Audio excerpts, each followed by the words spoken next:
Hey guys, welcome back to the channel.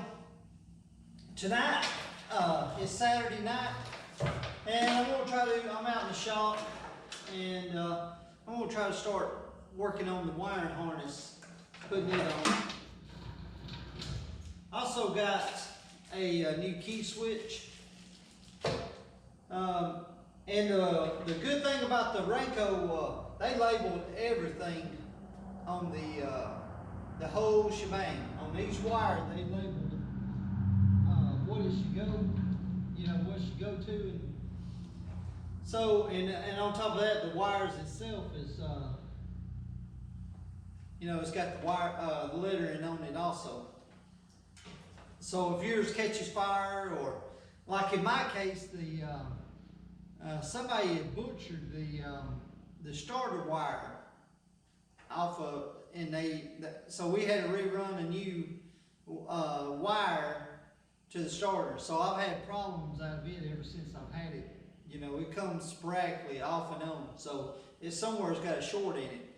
Well, if I'm going to do all these repairs and get it back in shape again, I might as well just do the whole thing, start from all new from scratch. So hopefully this will solve a lot of the problems I've had out of the wiring issue. Show you real quick.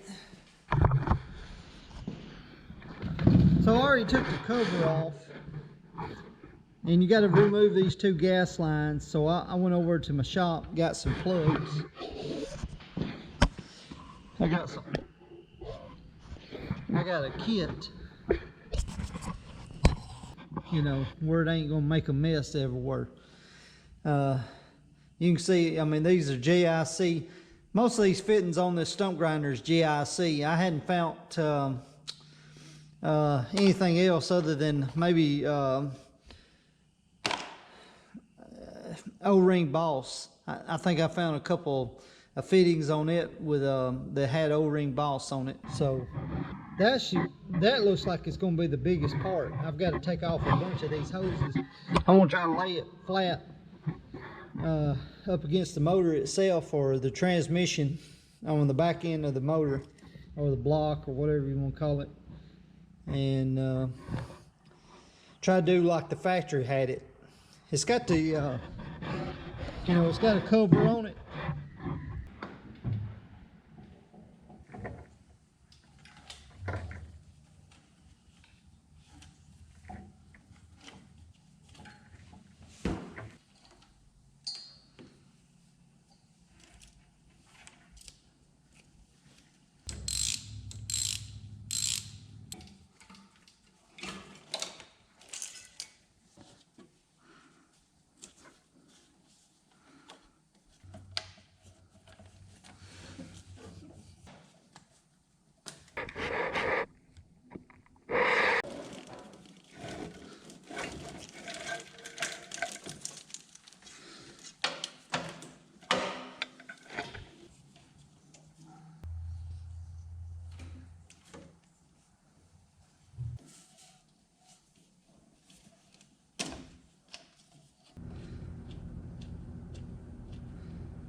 Hey guys, welcome back to the channel.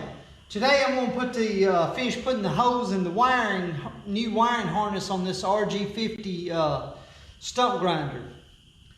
So if you've got to redo the wiring harness, or you order a new one for Rayco, I give you a couple of quick tips in order to put it on to make it easier for you. If you get a new wiring harness, so you need to start with this end first and go from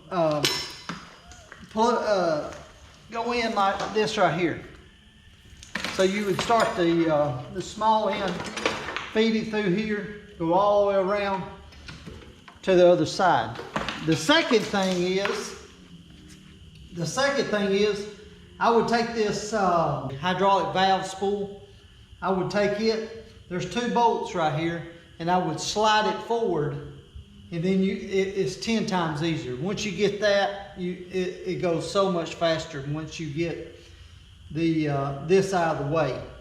And then you can start, you have to unloose about 7 or 8 hoses. And after you do that, it goes pretty fast. But other than that, and I hadn't got to this part yet, so I hadn't started plumbing this in, but I've got all the way up to right here, and I'm working myself back toward the end of it. I took these hoses away, you know, they was in the way, took them loose and pulled them back. And you want to put zip ties on them and have some plugs, you know, because the hydraulic fluid is going to go everywhere. So that's my quick suggestions. The only reason I didn't put zip ties on these are different sizes than the other ones, and this one I can figure out where it goes. But all in all, so far it's been pretty good, been pretty quick, you know. I mean, it's a tedious job for sure. And on the other side, it's the same. It's the same way on the other side. Just plug and go. You know, just run your line up through here. I took some zip ties. You know, I got to put another one right there. Plug them in and run it through the. I took this loose and just fished it through. So, yeah, if you're having the same issue with your wiring, or the only reason I'm doing it because this machine is real old.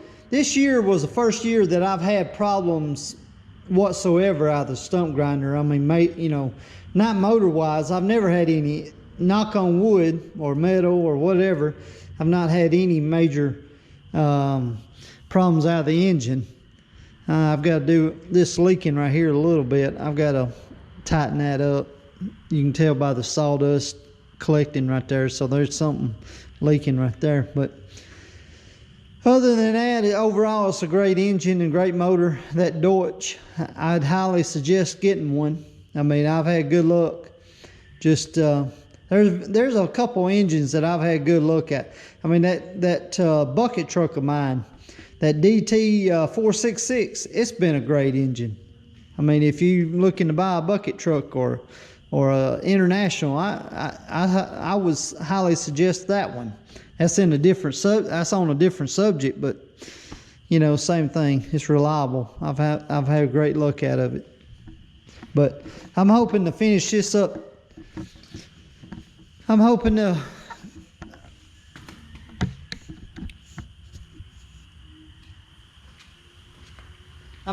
finish this up today, or not today, but just, you know, it's gonna rain the next 2 days, so I'm just out here in the shop piddling. I'm trying to get something done while it's raining. I don't like to sit idle. So, but other than that, you know, and if it pisses me off too much, I'll go buy a brand new one.